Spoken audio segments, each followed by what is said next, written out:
Hailu Theodros, welcome to the Pacey Performance Podcast. It's a pleasure to have you. Thank you very much for having me. It's been great to be invited on. It was a very popular podcast for me, so it's nice to be involved in this capacity as well. No, thank you for coming on. I don't want to say it's to embarrass you, but it's been great to see over the last few years. I mean, we connected in probably 2019-ish when you were working at Chelsea, and to see the kind of stuff that you've been doing and how much recognition you've been getting in many different areas. It's great to see. It's a pleasure to get you on. So thank you for giving up 45 minutes now of your time to come on. Yeah, no, it feels like longer than that, but no, it's been good, and yeah, no, I'm really excited to kind of share some of the things that we've been working on. So we're going to have a little chat around change direction. We're going to have a little chat around transitional movements, deceleration. But before we do, would you mind just giving us a little bit of a background on you? Because I think that's got an interesting story. Yeah, not a problem at all. So if I go back to from a university, if I start there, it's probably the earliest point. So I originally started my undergrad in sports rehabilitation, and definitely wanted to go down more of the medical route, and found that really interesting. Was a great entry point. Kind of a love for biology and sport at the same time, kind of combined into one when I was younger, and sports rehabilitation was great. I think I quite quickly realized that I probably enjoyed more the later stage rehab, but it was a great degree to kind of cement my foundation of knowledge in anatomy and pathology and movement-based rehabilitation. But then I was fortunate enough to get a role at Chelsea, part-time role at Chelsea while I was still at university. And that was kind of more of an athletic development position with the under nines, which was great fun. And I think from then on, I kind of spent more time in the performance space and really enjoyed it. And there was a lot of crossover I felt from my rehab background, but again, a lot of it that didn't apply. But enjoyed that a lot more. Kind of really pushed down that performance route, and again managed to get a full-time role at Chelsea following my undergrad, and I then went on to do an MSc at St Mary's as well, St Mary's University. Great course. I did it in strength and conditioning, and I felt that was a real need for me to do that, to plug holes in my knowledge that I didn't necessarily get from having a sports rehabilitation background in a physical preparation sense. So that was really good. Really enjoyed that, and that was kind of in tandem with working at Chelsea full time. So it was great to kind of have this real academic side to the week, but then put that into practice straight away, and kind of go back and forth between those. What was I learning on the course, and actually how does that challenge my practice? And I probably did it to also challenge my beliefs as well. I think there was I think the industry was at a time where probably was a quite heavy focus on strength and gym based physical preparation, which for me was probably very different from what we did in the rehab setting. So I actually did that MSc to really challenge some of my thoughts and whether I was missing anything in my knowledge, but then also whether some of my initial thoughts coming into the industry would hold up by the end of the masters. But yeah, spent an amazing 9 seasons at Chelsea, kind of working across the age groups, and yeah, had a great experience working at different groups. Mainly was overseeing the 9s to 15s program for a big portion of that time, but then also working a bit more individually with the 18s and 23s. So a real spectrum of the youth development pathway in football specifically. So and then more recently made the decision to step away, to kind of challenge myself, very much a developmental decision to kind of step away from club football and then start working with Speedworks, which has been brilliant. Spent some time with Jonas, a lot more detailed time with Jonas, connected with Jonas kind of while I was at Chelsea, and built a relationship there. And it's been great to kind of use a lot of Speedwork frameworks and principles to kind of advance my knowledge, get a chance to do some individual coaching as opposed to in a group setting, and really kind of push some of my ideas that I was having at Chelsea and explore those a bit more. Sorry, very long-winded, but I think that gives a quick summary. It's great. Thank you for that. It's interesting how how important do you think that working with those under nines? Because I mean, I've been there. Like, it's tough going working with those younger age groups. But how important do you think that was in setting you up for the kind of rest of your career, working up the age groups, and then pretty more recently with adult senior athletes? Yeah, no, I think it was massively important. I think I don't necessarily take the view of it's easier or it's less advanced working with those groups. I very much feel like they are very different skill sets, but I think coming in and working with those groups, it was very humbling as a coach as well, because many things didn't work, and actually some things that we maybe read in more textbooks didn't necessarily apply from. So from a coaching and delivery standpoint, it challenged me in many different ways. And how can I grab the group? How can I design the practice to keep people focused, keep people engaged and understanding what they're trying to achieve? But then even more so from a under understanding or knowledge standpoint, it was great because I had the opportunity to see many young individuals that could move well in many different ways, but weren't necessarily advanced in what we would traditionally understand to be, whether that was strength or whether that was power. Maybe didn't, in a gym-based setting, didn't express the qualities that we would expect to associate with a good athlete, and that really challenged my thoughts. Actually, is there actually, how big of a role does skill play in it, as well as capacities? So that was a real good place to start and really challenge some of the thoughts that I had and was learning on the MSc as well at the time. So for me, very, very integral part of it. I think that probably sets us up quite nicely, because we say, I know I'll caveat this in a second, but the strength and conditioning coach, like strength and the power side, the gym-based stuff, people are a lot more comfortable with. As soon as you move out onto the field and the skill-based stuff that we're going to chat around today about deceleration and transitional movements, that's when people get probably a little bit more nervous. And I know recently, because of the work of Speedworks and Jonas and various other people around the world, that's becoming more of the norm, that people need to be up to speed with what goes on the pitch. So I think that probably transitions us nicely into the development of change direction ability, and that's a huge topic, huge topic, and we've had really good people on the podcast discussing that. But I think where I want you to go is the deceleration side, and really bringing that to life based on the knowledge and experience that you've got in this particular area. So when it comes to deceleration, again, another area that's getting a lot of attention recently, and the assessment side, I think that's probably the best place to start. How would you go about assessing an athlete's deceleration ability to try to understand where you need to spend your time? Yeah, no, look, I think I've also learned loads from the people that have been on the previous podcasts, and that's helped to cement my understanding even further. So, but I think generally speaking, when developing change direction ability, I think the main things that I'm trying to understand is first and foremost from an applied setting is what are we preparing for? What are the actual types of change directions that are present in the sport? And what I'm probably referring to more so is the angles at which these change directions take place. I think that's where my head goes to first. But then if we're speaking more generally as in just looking at an athlete's ability to change direction, the main most important things for me is how well do you break, and all those KPIs that Damien and those other guys have done a great job of really demystifying. But how well do you break, and then secondly, how well do you step it or project outside of your base of support? And what I mean by that more specifically, or how that looks, is probably more of a polarized approach. So how well do you break in a 180 turn, being that the most extreme that you probably will experience from a braking standpoint, having to completely stop your velocity and reaccelerate in the opposite direction, or brake.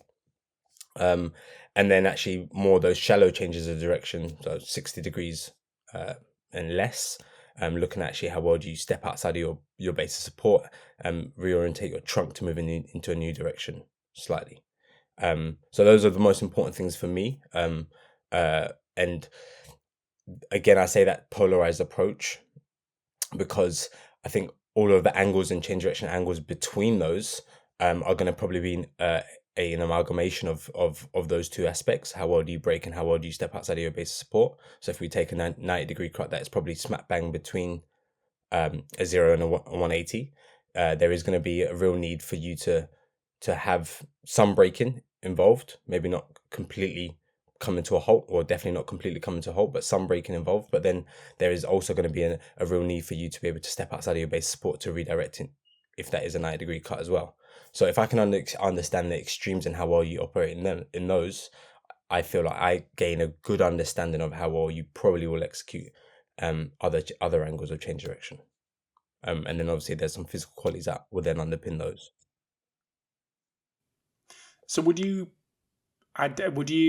assess each one of those angles, the 180 and the 90, or the 60, like you mentioned?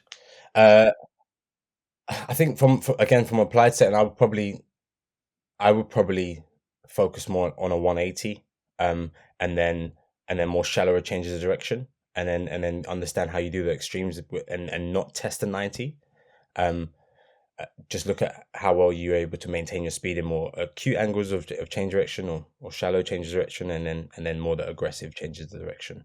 And I say that more from applied setting, because as much as it would be great to understand each, and there's probably going to be some variation in how you execute different angles of change direction for sure, but for me, I found it helpful to understand opposite ends of the spectrum, and then to get a good gauge of how you're likely to, your strategies around doing everything else in between.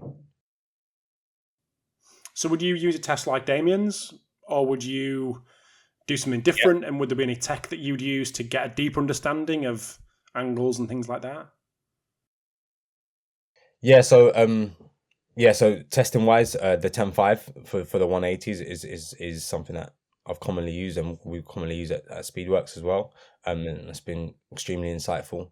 Having more of a frontal plane camera, and then actually haven't done as much around it, but more of those acute angles of change direction will be more a front on facing camera, looking at those angles of change direction at more acute angles, just looking at what happens in a sagittal plane. What does the trunk do? How wide is that touchdown distance relative to center of mass as you redirect into the new direction? And this is obviously being in more of a pre-planned situation. Cool. You put a really interesting post out. I think it might have been the post that was like, right, I need to stop messing about because he's been on my list for a while and get Hailu on the podcast. And it was the slowed down video of a 180 turn, and you were talking about how much time two comparative athletes were in the hole, and that brings me on to my next point around folding versus sitting in terms of what the athlete looks like and does in that 180 turn. Can you just explain that a little bit more for us? Yeah, no. So that was just a post around some positive change I thought would be interesting to share. I think it was a great learning experience for me over the course of that intervention, so to speak. But kind of how we were managed to able to improve that individual's change direction ability by focusing on that deceleration more so.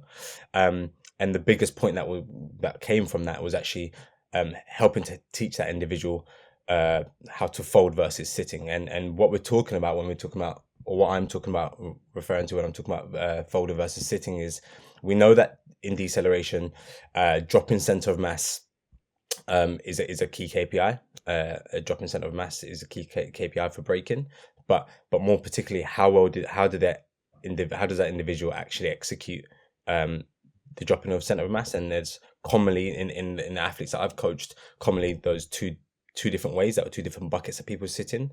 They have a fold or they sit. And what we're referring to specifically is, do you drop center of mass by flexing through trunk, hip, knee, and ankle? And then I would kind of describe that as crumbling into flexion.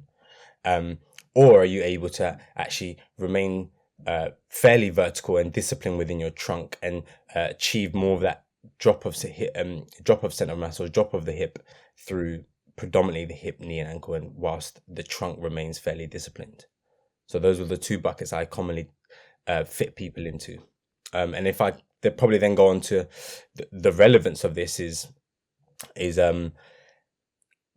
Sitting allows for center of mass to be projected down and back and shifting towards that penultimate step, and probably facilitates using the penultimate foot contact a lot more. And from the research that a lot of the guys have done, that there is a massive importance for that a large amount of braking to take place on that penultimate foot contact, versus actually folding at the trunk and folding forward to drop center of mass.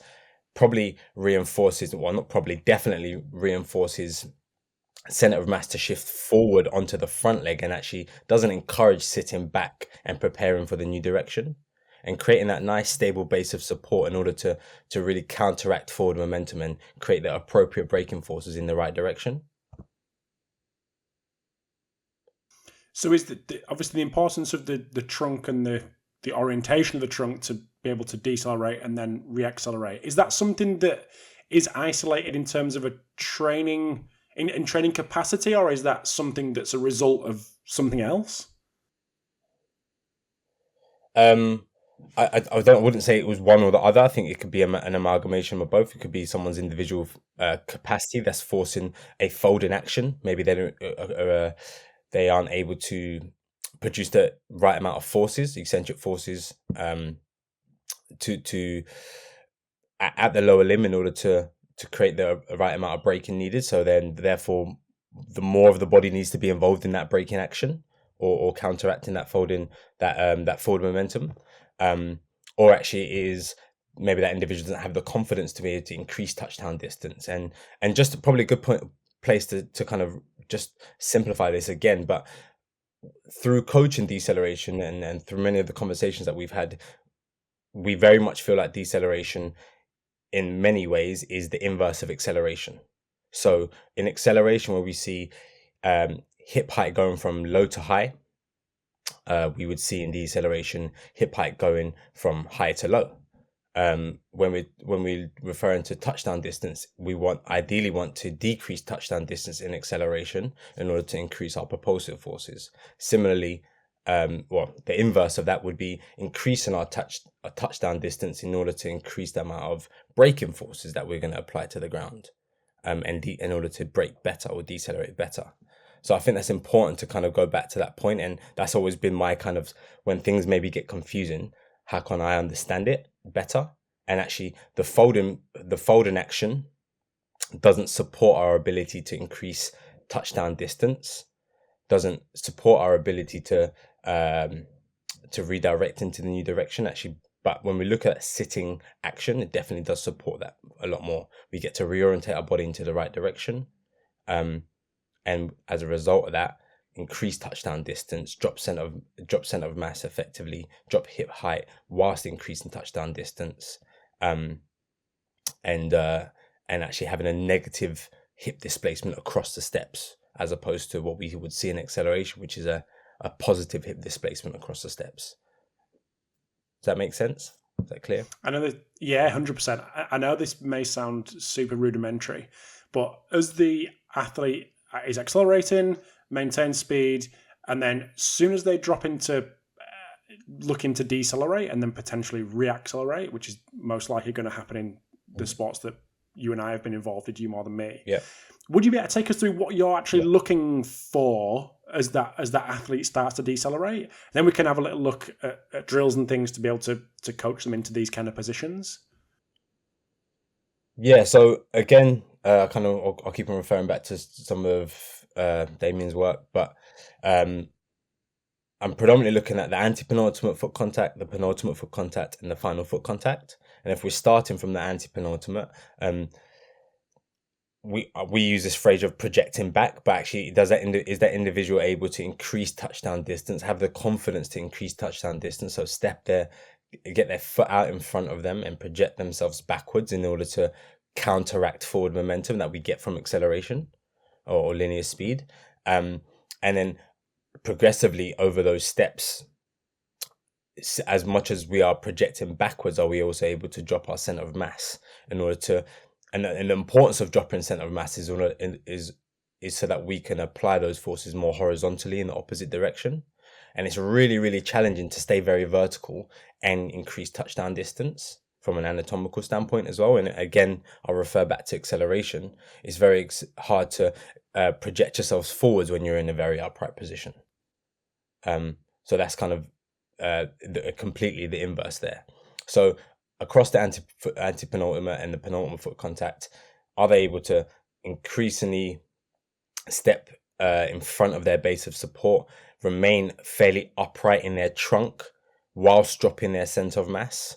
And I thought that is can be a little bit tricky to see, but again, it is very much this sitting action, like we're almost sitting on a toilet is probably a good way to say it. We wouldn't flex our trunk to sit on the toilet. We stay fairly vertical. So we're sitting into our hips, dropping through our hips. And then when we get close to that final foot contact, we're hoping that a large portion of our braking has been done in the anti-penultimate and the penultimate foot contact. And our final foot contact is to really create a real final block against our forward momentum before helping us to project into the new direction. And again, we're looking in that position is actually the orientation should be of the trunk, but then also the shin on that final foot contact should be directing towards the new direction. But then also actually the ranges of motion that individual goes into should be fairly shallow on the final foot contact, providing that they've done sufficient work in the preceding steps. And again, getting out of the hole and how long you take to get in and out of the hole, a lot of the time for me, if you spend too long in the hole, it's probably a lot of the time because you haven't done enough in the previous steps, and your final foot contact is working extremely hard, not only to brake but then also to reaccelerate. Whereas almost I see those preceding steps as helping your final foot contact out. Can we help ourselves out by doing more work in the earlier steps so that my final foot contact has a larger emphasis on projecting into the new direction than it has slowing momentum down. Are you with me? I've gone off on a tangent there. Yeah, 100%.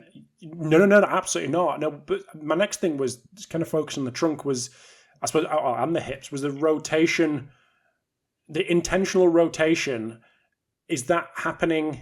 Are you coaching that in the final foot contact, or is that starting to happen in the penultimate foot contact as well? Penultimate. Yeah, very much so, the penultimate. I think there's more work to be done in this, but like I find it very interesting that actually I definitely believe that needs to happen in that penultimate foot contact. But if I look at where the foot is positioned, if the foot isn't beginning to position into the new direction, okay, I think it becomes extremely hard to create the right braking forces or the sufficient block against forward momentum. When feet are facing forward in the initial direction when we come into, I think not only does that rotation of the foot need to happen at the penultimate step to redirect, I also think it's really important to create a real block and a real ridge against momentum going in the initial acceleration direction. So I think it almost has two roles. But yeah, the rotation definitely needs to happen at the penultimate foot contact, and by the time the final foot contact takes place, half of the work should be done, if not more of the work should be done in order to redirect. And actually, it's just a slight change of trunk orientation in terms of in the transverse plane, but we shouldn't have to spend more time having to take another step to redirect. And you commonly see this with players doing 180 turns. They struggle to stay within a corridor of change of direction. And what I mean by that is that they come in and they really curve their reacceleration because either they haven't prepared well enough for the new direction, or they need to take more steps in order to brake and decelerate their horizontal momentum. I've got a couple of questions, and I may 100%, and I may be jumping ahead here, but when you're coaching deceleration in this capacity, like we've discussed, is this always done in a 180 turn? And would you always do this from a max speed perspective? Because as we going to discuss later, often in team sports, when you're making that change direction, you're not particularly going at, if you're a defender, for example, you may be jogging and then it may be a quick change deceleration, then change direction. So I'm just wondering how you kind of incorporate what the demands of the sport and the position are with the coaching of it. Yeah, no, I think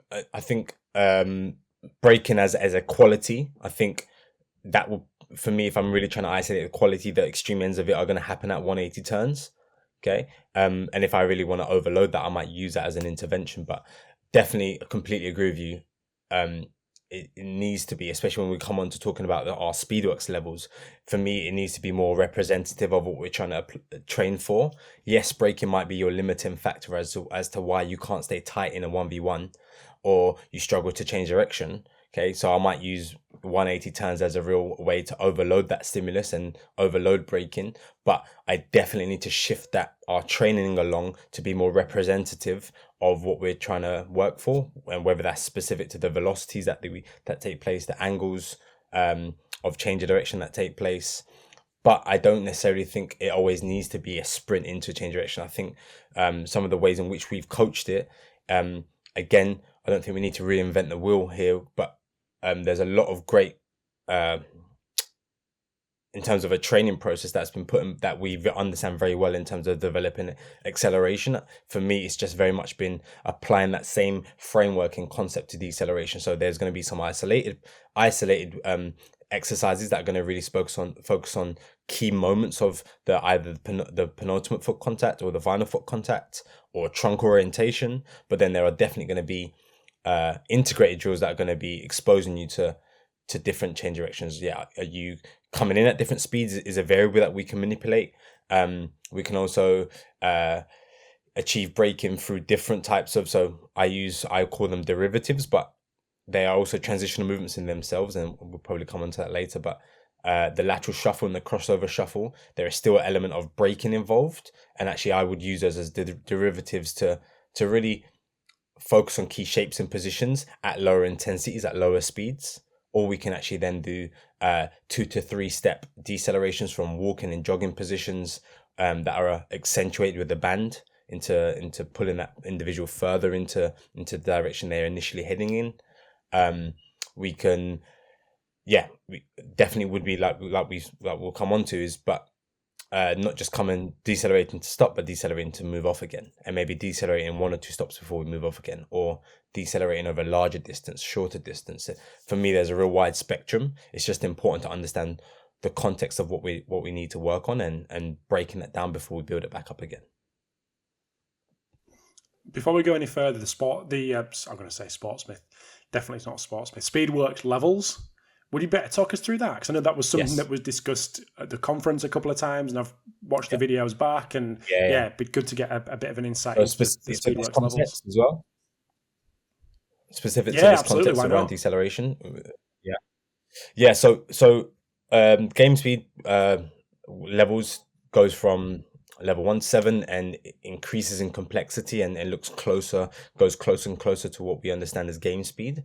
But level 1 is very much focused on the isolated technical development of an attribute, whether that's acceleration, change direction, or deceleration. In this respect, like I mentioned earlier, if I'm working on braking specifically as a quality, then the 180 turn provides that real challenging stimulus for braking. So how can I actually really improve my technical execution of a 180 turn or braking, or whether that's braking to acceleration to dead stop or acceleration to stop before reaccelerating.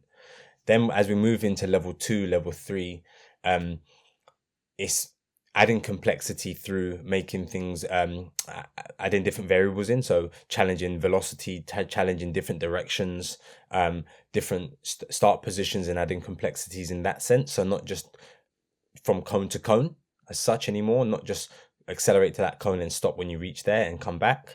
Actually now, maybe even more applying different angles. So you are doing a zigzag potentially, and you're actually decelerating into the first cone before accelerating out.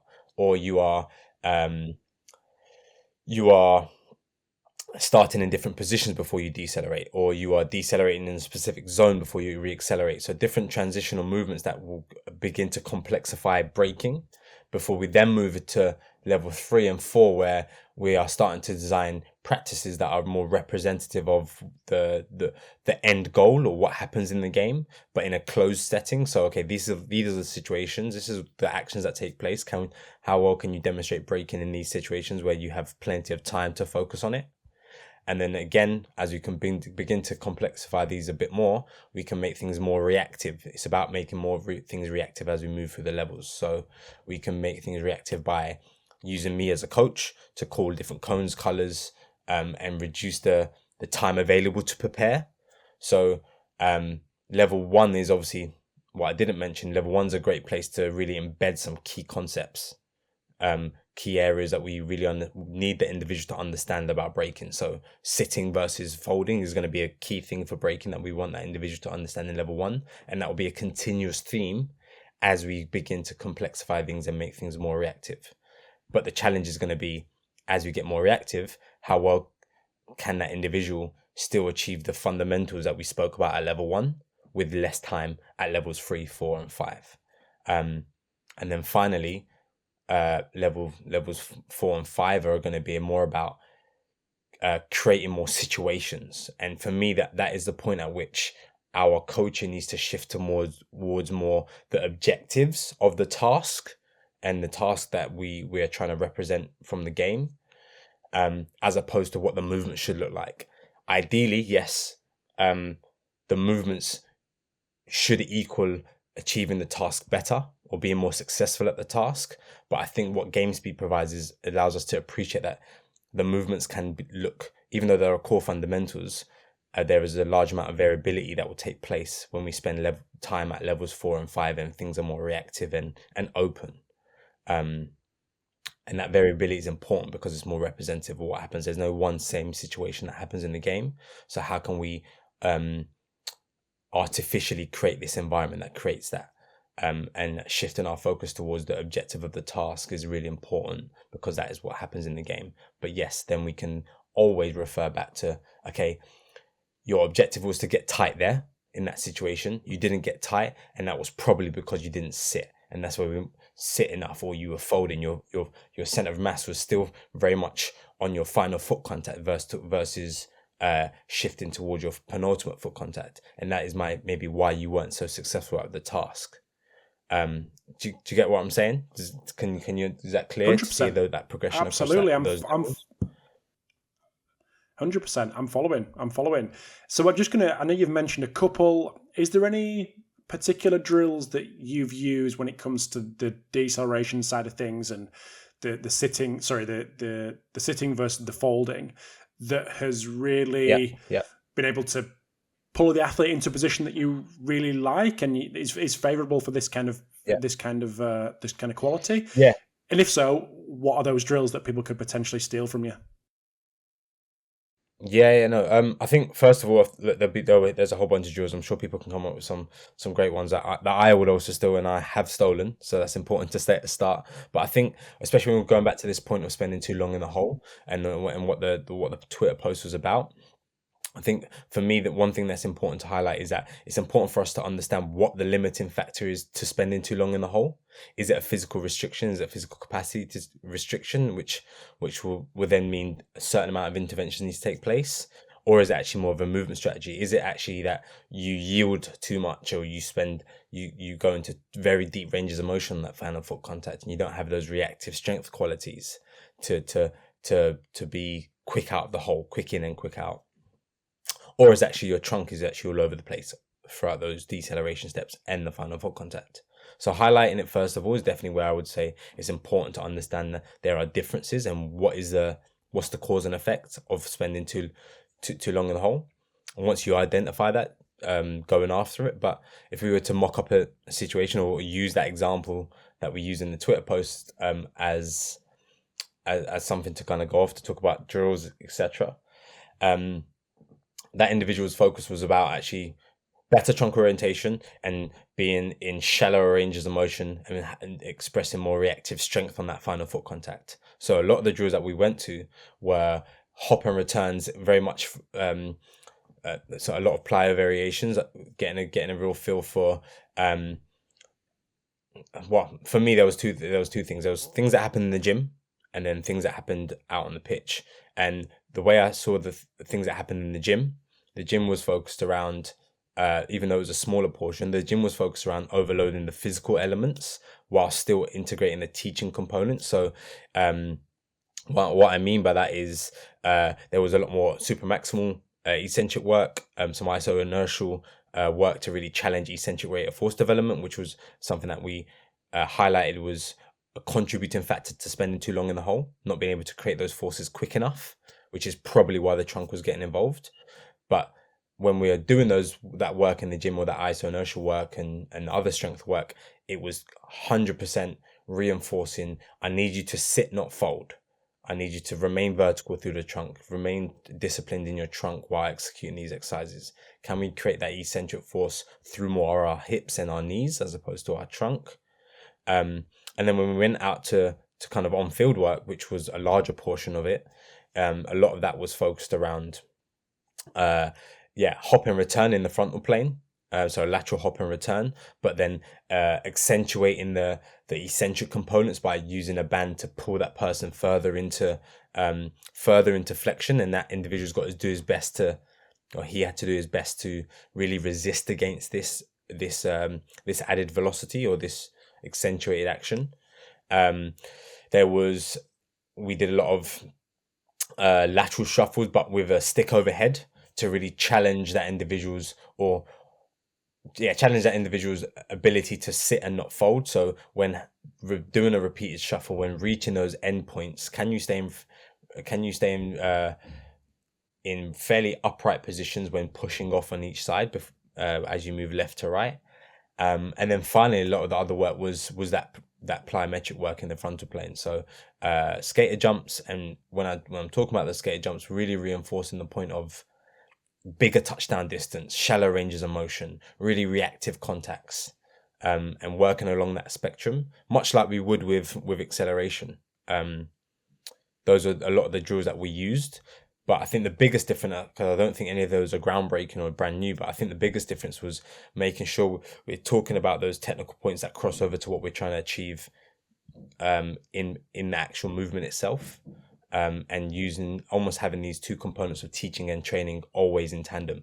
In the gym, adaptation taking a greater emphasis from a physiological standpoint, and then equally out on the pitch using velocity, doing slow and fast movements to really overload the technical and the physical side. Does that make sense? Is that clear? I don't know if I can dive a bit deeper if needed. No. I'm just going to ask you a couple of questions. Certainly one on the stick overhead and the lateral shuffles. Are you looking to keep for the trunk to be aligned how you'd want it? Are you looking for the stick to be horizontal to the floor in that particular drill? Yeah. Stick overhead. Stick needs to stay horizontal to the floor, but at the point of final foot contact, beginning to redirect that trunk into new direction. So almost pointing the stick into the new direction at the point of final foot contact. The reason why, just to kind of talk about why I like that, just a bit detail around the lateral shuffles, is decelerations are quite intense, and actually doing many of them and practicing them as much as they are important, I think it can be really challenging to overload those sometimes, both from a physical capability or capacity or their ability to cope with those loads, but then also the time available to kind of embed those teaching points. So the lateral shuffle was a great opportunity to still have some level of braking at lower velocities in positions that were really, really specific to what we want to see when we're doing deceleration in a 180 turn. So the lateral shuffle, it allowed us to kind of have a lower hip height to start with, which we want. So can we teach that individual to increase touchdown distance from a position of hip height that is already low? Can we get hip height low by keeping trunk fairly vertical, and the stick overhead holds you accountable to that, and it's a very good feedback tool to see whether you have trunk involvement, trunk flexion. But yeah, definitely reinforcing those points of increased touchdown distance. At the point at which you're hitting your final foot contact, can you reorientate your forces into the new direction? Can you sit back and down into that penultimate step in order to allow your final foot contact to be really reactive and project you into the new direction in shallower ranges of motion and spending less time there? Perfect. Amazing. Right, let's move on to transitional movements. I know this is something that we spoke about in the build-up to the Sportsmith Speed Conference in March. I'd just like you to explain what you see as transitional movements, because I'll be honest with you, when you instantly said transitional movements, I immediately was, I get it. I get it because I was rubbish at them, and I was instantly in with you talking about it. And I'd like you to, that's why one of the reasons why I got you on to talk about this particular topic. So from your perspective, what are transitional movements? So for me, I almost coined them the connectors between linear speed, braking, and change direction. It's the actions that take place between those movements, between those actions. And I think one thing that's been really pertinent for me, kind of diving into this more and more, and that work started at Chelsea. A lot of that was triggered from the coaches.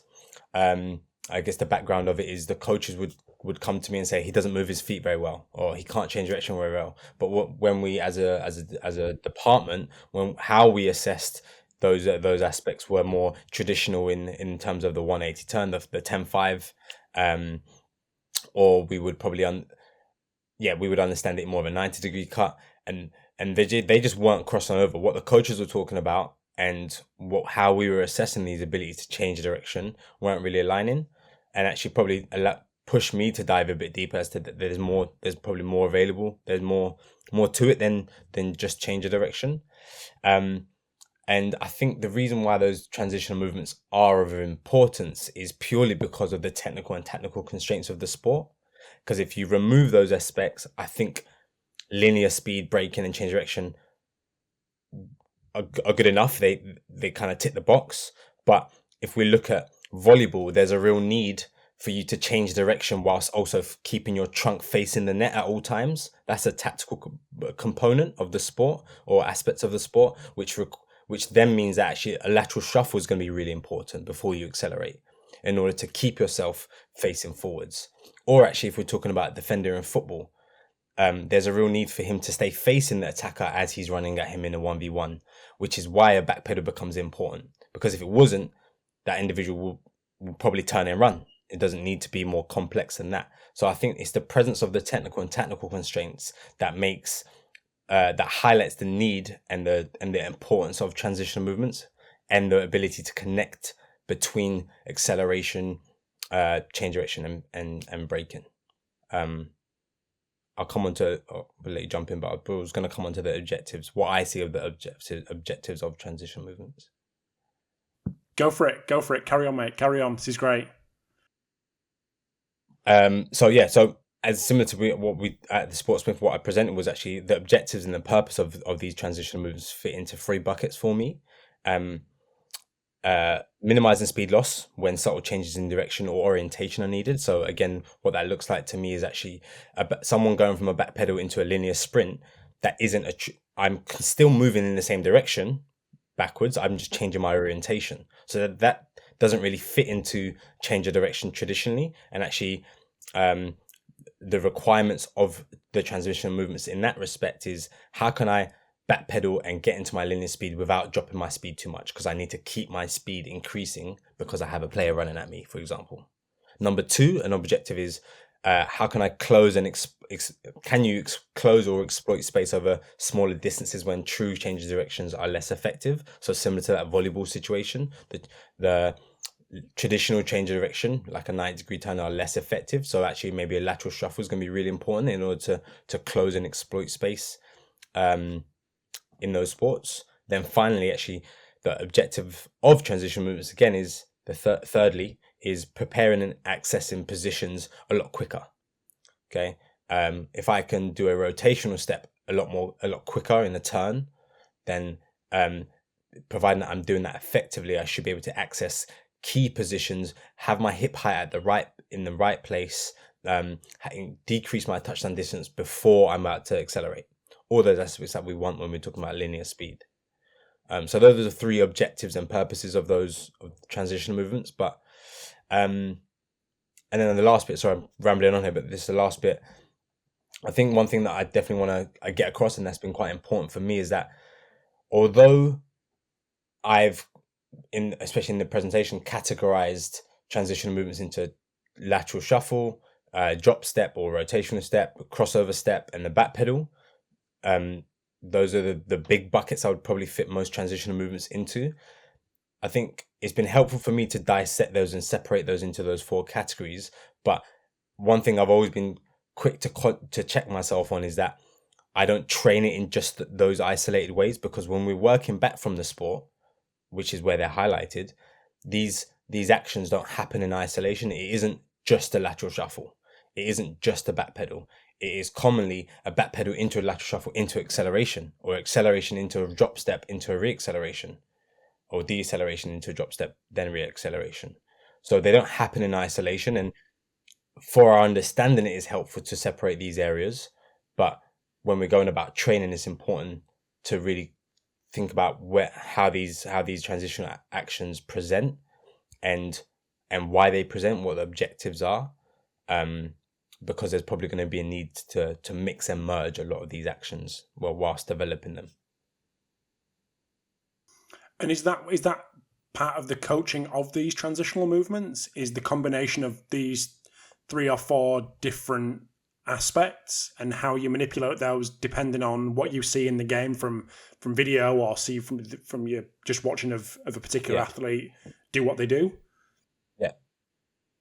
Yeah, 100%. I think that's probably a great place to refer back to the levels, the Speedworks levels. Yes, the 4 categories allow us to have a place to start and work on these actions in isolation. How well there is merit and value of understanding how well you backpedal just to backpedal, because we know that when we combine these actions and we look at the sport, backpedaling is a key component, for example. So actually there is merit and value of understanding them in isolation, but very quickly we need to understand that we want to make things more representative, have a better representative design of our practices as we work through the levels and get closer to game speed. And actually, we need to think about how these actions combine. And it's not one movement solution for a situation. It's what is the objective of the task and what is maybe the most effective solution to achieve that, based upon the technical, tactical, and physical components that are involved in that situation. And not just, this is the solution, I'm going to use a back pedal. Because I don't think that's very realistic of, one, how the athletes use it in sport, and two, what we're discussing when we're trying to develop these actions. I think instantly I'm going in my mind of when I used to play, and one thing I always just struggle with was as a central defender, centre forward drops off, you go with him, it might not be at a particularly great velocity, then it speeds up, then they're checking and going in behind. So you've got multiple things going. You've got I suppose a walk into a jog, and you've got a jog into a full speed acceleration, then you've got a 180 degree cut, then you're going back the way. So there's all these little kind of micro transitions going on. But to actually dissect that and go, okay, in this instance, I'm just talking about myself here, Rob needs to work on X and we're going to prescribe drills A and B. Like, that's pretty hard because there is so much going on, like you say. So how do you try to dissect and focus on one particular aspect, or do you not? And it becomes more of a holistic view of it, and it just plays into lots of manipulation of these kind of movements, like we've just said. Yeah. So, okay, let's take that situation then. Because that's commonly a lot of the guys that I tend to work with, it tends to be those have worked with in the past, are other defenders. And those are guys I think coaches will commonly highlight as not moving well enough. But so for me, I would definitely start, okay, let's highlight the situations in which you struggle in. Okay. And for me, that is definitely lean on the coach, definitely lean on analysts, and if you have those resources available, or actually my own understanding of the sport, and taking that real situation that is affecting performance. So actually, maybe you're not winning your 1v1 battles, or people are beating you too easily. That is a real incentive to say, okay, we need to work on this. So let's highlight those situations that you're struggling with. And for me, it's then about dissecting what are the components within that. What are the speeds you're running at? What are the actions that are taking place? And what are the distances you're working in? Okay. So first of all, I'm thinking, okay, you clearly have to backpedal at quite a quick speed because you need to stay facing up the player. Okay. Then at some point you need to turn. Which aspect is it that you struggle with? Is it actually that you aren't able to, you have a real loss of balance because you can't backpedal effectively, and that trickles into your turn, which makes it look really messy? Or actually you can backpedal really quick, but at the moment I've asked you to do a reorientation or a drop step or a rotational step in order to turn and accelerate, maybe that is actually where you have a loss of balance or a real drop of velocity, which works in advantage of the attacker. So highlighting those points first of all, and then for me it's about what are the key skills that take place in that moment. So again, if it is the first portion of the back pedal, let's isolate that. Let's overload it in different ways. Let's see how well you back pedal across a 10-meter stretch or across a 20-meter stretch. Are you able to? And for me, this is where the PSR has been great for me, because I think it transcends across many different aspects, and it's not just applied to linear speed, but again, in a back pedal, can you project in the right direction? Can you switch your limbs to stay in control of your center of mass? And can you be reactive on the floor? Those are the things I'll be looking at. And actually, the bigger guys, you will probably see some strategies where they don't really project themselves very far. They stay very tall and take loads of steps, but don't travel anywhere. And actually, center mass begins to tipple over, and their top half almost goes beyond their bottom half of their body, and they lose their balance and maybe fall in the bum potentially, which I've seen in the past. In those situations, actually, there is merit and value of actually going, I need to teach you how to back pedal better. So I need to teach you how to drop your center of mass in order for you to project better, and because you're really good at switching, but you're just not getting anywhere with that. And then from then on, I like to use a bit of a fancy term, but it's just different types of techniques, but differential learning in that. So how can I play with direction? How can I play with speed to just challenge the depth of which you can execute this skill in very different ways, because there is a high amount of variability when you go back to your sport. So can I actually try and artificially recreate those situations? So I might ask you to do a back pedal in different directions.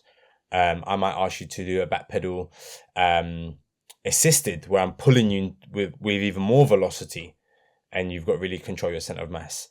How can I play with it and challenge it, stress test it in different ways before we begin to go down the route of levels 2, 3, and 4 of the game speed model, to make it more situation specific? I needed you 15 years ago when I couldn't move and was trying to move. Well, I've kept you. Yeah.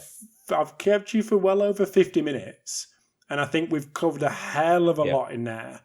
But there's plenty of stuff that you've got going on with yourself through Speedworks and the other consultancy stuff that you do. If anyone wants to dive a little bit deeper into this, where's the best place for them to get in touch? So initially, Speedworks website is going to be Speedworks website. Speedworks Instagram is going to be a lot of the platforms that we're going to be pushing a lot of stuff that we're working on, a lot of stuff we're working on in the background. There's going to be a lot of stuff about deceleration, as you've seen recently. There already is.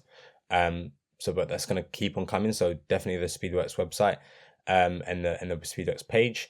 For me directly, my Instagram is just Hailu Theodros, no space, on Instagram, and by all means reach out on there. I always find the conversations that other practitioners, I think one thing I've enjoyed about the workshops that we do at Speedworks is it helps to deepen my understanding every time of these concepts. So by all means reach out, any questions, any things that you guys notice in your setting, and it helps us to understand things for sure. And obviously the view motion stuff that we're doing around breaking and the 10-5 is great. So that might be something of interest for people in their settings, and just to add a bit more detail and objectivity to what we're talking about when we're talking about braking and change of direction. Sounds good. Well, thank you very much for the last over an hour because we chatted a little bit at the start. Really appreciate it. Excited to see what happens with you in the future with all the stuff that you've got going on. And it was a pleasure to chat, and thank you very much. Thank you for having me. It's been great to be involved, and feel very grateful to be invited. So appreciate it, Rob. Cheers, Hailu. Speak soon.